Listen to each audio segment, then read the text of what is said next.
I feel like 2023 is going to be, again, peeling our eyes open, forcing us to open our eyes to see what is really going on here and how we have so much more we could be doing. And we, it's time to step up. It's time to step up and get real with ourselves and heal.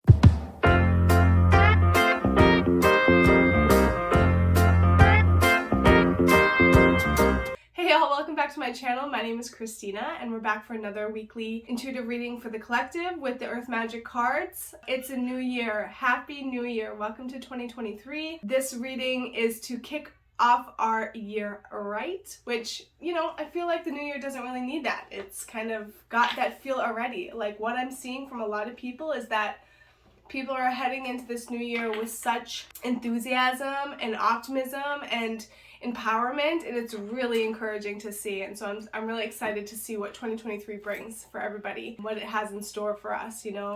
As a collective of humanity, we've been through a lot. We've been through so much, especially in the last few years. The system being really shaken up, and our personal beliefs and individual lives really being challenged. And yeah, it's exciting to see what 2023 will bring for us. So let's pull a card. This is kind of wobbly. I was testing that out to see if it would work, but this table's a little wobbly.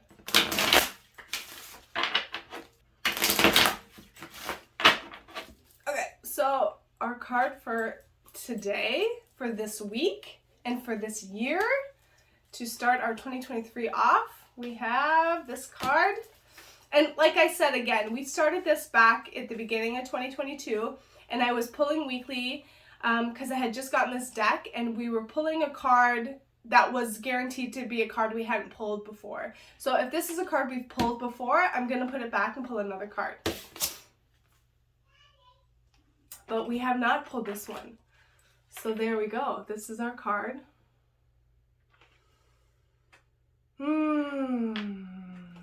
This is our card. Shaman, Ancient Healing Wisdom. I love this. So it's got an indigenous man on the card, Ancient Healing Wisdom. And I feel like this is pretty obvious what this point is, and this is that point of returning to our roots, returning to our origin, purifying ourselves and getting back to the innocence of who we really are. Because who we've become is not the best expression of who we really are. And we know that. And that's why there's so much conflict in this world. And that's why there's so much anger, because we collectively live in a lot of pain and we live in a lot of trauma, and it's time to heal. And I feel like 2023 is the year where we're going to have to make that decision to heal. And we either do it deliberately or we do it in resistance, and life kind of having to lead us into the healing. Yeah, so it's just that point of who we really are at the basic essence, at the roots of the origin, at the core of who we really are is life. And we're a part of this earth, and we're a part of what's here. And everything beyond that is definitions and ideas and labels and beliefs that we've slapped onto ourselves to cover up ourselves and who we really are. And we've given definition and meaning to things that is perverted life. It's made life something that is atrocious and unacceptable. And it's time that we stop and take responsibility for what we've created and consider how who we are and what we live and what we accept and allow impacts the whole world, because it does. It impacts the whole world. Look up quantum entanglement. What you do and who you are and your daily actions is not isolated. You are not an island. Your actions affect everyone else around you, whether you know it or not, and whether it's a direct action or behavior or not. It does, by who you are and what you live and what you do day in and day out. So yeah, it's important that we heal ourselves and we tap into the healing that's always been here for us.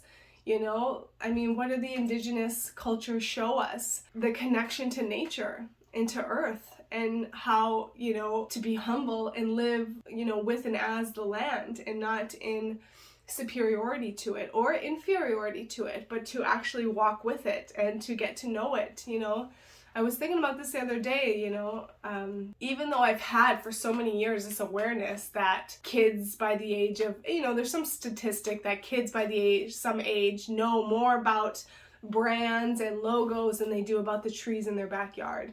And I was looking at this the other day because I still don't have that awareness or understanding of nature and the trees and the plants. Like, my knowledge and information about the natural earth is so limited.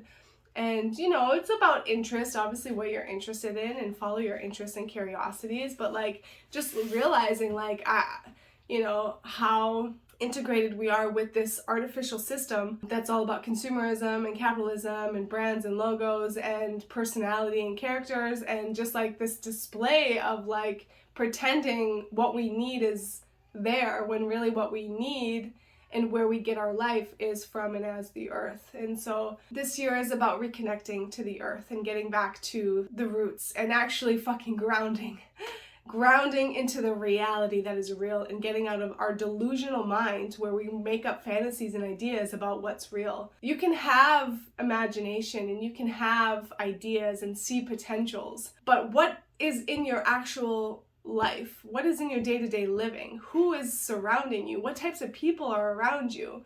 What are you doing with yourself? What are your actions accumulating to? And are you satisfied? And yeah, it's just really about getting rooted and grounded in reality and getting out of the illusory world we've created, which is consumerism, which is capitalism, which is this belief that we need something external. The only point of external need that we do really have is food and water and shelter and clothing, and the earth provides all of that. And currently, we as humanity are standing in the way of some of us reaching that fully. And so I feel like 2023 is going to be, again, peeling our eyes open, forcing us to open our eyes to see what is really going on here and how we have so much more we could be doing. And we, it's time to step up. It's time to step up and get real with ourselves and heal and forgive and understand and, face the trauma of the past so that we can heal, So let's read the book definition. Shaman. I kind of want to look up the word shaman.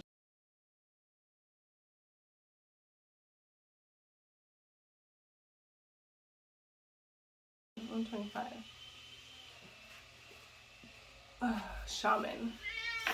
The deep, compassionate eyes of this Native American shaman portray the wisdom of one who has seen and who knows. He has witnessed visions, spirits, suffering, and joy, and knows that everything that exists has spirit's intentionality behind it, able to travel beyond the veil of ordinary reality.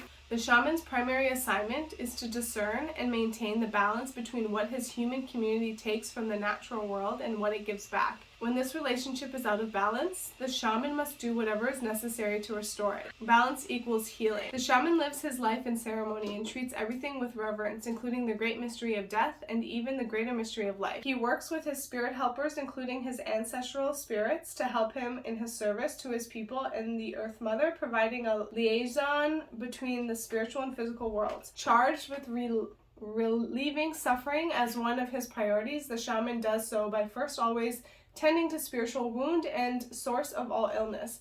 These healing powers have been passed along over the millennia from the ancient ones who knew the healing and curative power of spirit. All illnesses, whether physical, emotional, or psychological, stem from the illness of spirit. It may be due to soul loss, psychic intrusion, ancestral karma, and any other spiritual causes that could be contributing to the manifest condition for which you seek help. Whatever other methodologies or remedies you pursue, whether allopathic, alternative, or combination, let the healing of your spirit be your priority. Know that the deepest spiritual wound is the illusion of being separate from source, God, and spirit, or whatever name you give the creator. It is the trick, or life. It's, the creator is life. It is the trick of the mind that creates the sense of separation. This is a time for deep healing, starting with your relationship with spirit. Call upon your spirit guides and ancestors to help you with any emotional, mental, or physical healing that you need.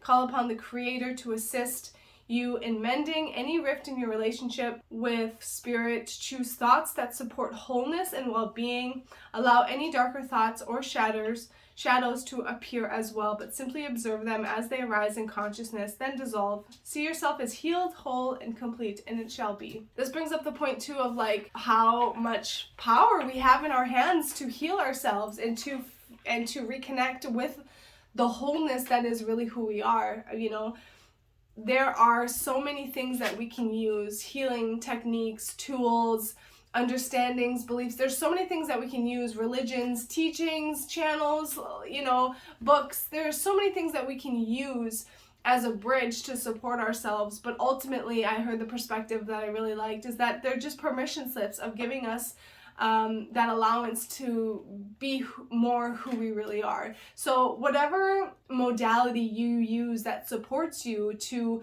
reconnect with yourself, as that relationship with yourself and life that is the only thing that fucking matters, then use that, you know? But don't think that any one healing or technique or modality is greater than another. It's truly not. It's whatever resonates with you. There is no one way here. There is no one true belief here. There is no one avenue in which you can realize yourself or reconnect with yourself or heal yourself. There are so many ways to get there, and they all lead to the same place. So also be wary of anyone this year that may say to you that they have the only way, because how could that be? How could that be? Because not everyone is going to be exposed to the same points. Everyone is living such a unique life experience, exposed to such a diversity of cultures and locations, and this place is fucking vast. And so there is not one way to get this done, or to reconnect, or to realize yourself, or to heal yourself, or to find peace. And here's Ollie. So just, you know, don't buy into that idea that there's one way. There's truly not. Yeah, what else? I think that's it. I hope you all have a great new year. And also that point of, you know, the empowerment that you have, the power that you have to set this year off right. This is your life. This is your ability. Like, you hold the keys to everything, to how your life is moving. You know, if you're listening to me and you're sitting here, then you have every capability possible for you to completely radically change your life. If you're not satisfied, you can create satisfaction. If you're not happy, you can create happiness. If you are not feeling at ease and are experiencing dis-ease, you can create ease. Like, you have the power, but you have to believe that you're capable and it's possible, and then with that will, you find the way. It can be that simple, but you know, we do like to make things hard for ourselves. So thanks for walking with. If you have any perspective or insights that came up while you're listening, I would love to hear. Share in the comments below. Support other people that are watching as well and reading. And yeah, let's make 2023 the year where we come together and reconnect with not only ourselves, but each other, this earth, this planet, humanity, and life as a whole, and we start healing our wounds. Okay, thanks guys. See you next week.